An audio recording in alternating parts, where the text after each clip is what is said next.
Imagine you're in the middle of an exam. You've written everything you know, but the prompt asks for a 100-word explanation, and your pen stops moving at 50 words. You're looking at a half-empty page, and the fear sets in. If you don't fill this space, the examiner is going to deduct marks before they even read your first sentence. This is where we use the recycle method.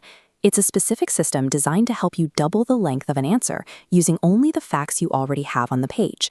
To follow along with the steps, you'll need a piece of lined paper, a pen, and any basic mock test question.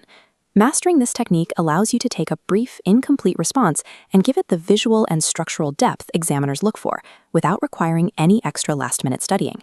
First, we start with your physical layout. This initial fix isn't about the content, it's about how you use the paper. Slightly enlarge your handwriting to 5 or 6 words per line. The right side is the exact same information, using space effectively. This spacing makes the answer look significantly longer, increasing visual volume without adding new information. Be careful not to make your handwriting so massive that it looks obvious.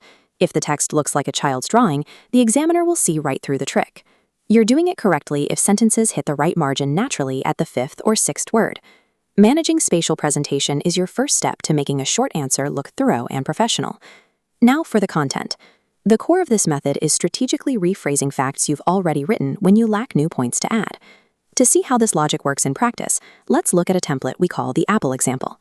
We start with one foundational point: I like apples. We recycle that thought by shifting focus to the object. Apples are something I enjoy. Then we alter the verb structure. I have a liking for apples. Finally, we add a comparative element. Out of all the fruits, I like apples the most.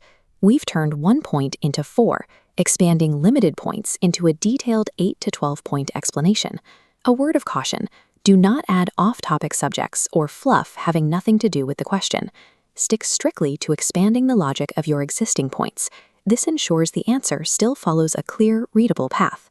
Recycling isn't about lying to the examiner, it's about maximizing the structural depth of the facts you actually know. The final tactical step to consume blank space is using visual spacers, like flowcharts or diagrams. Take those recycled points you just wrote and summarize them into a clean geometric block diagram. These diagrams eat up vertical space, and they do it in a way that looks professional.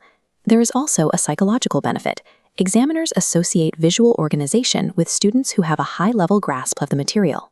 Visual elements secure marks by illustrating conceptual understanding, while simultaneously helping you reach that word limit. Look at the two versions side by side. On the left is the initial 50-word draft. On the right is that same logical point expanded into a full page of content. By combining spatial presentation, recycled points, and diagrams, you've met the examiner's length requirements and presented a much more thorough answer. Of course, the best long-term strategy is to know your syllabus so well that you don't need these tricks. Use the recycle technique in your next mock test to shift your exam mindset from panic to strategic presentation. Stay focused.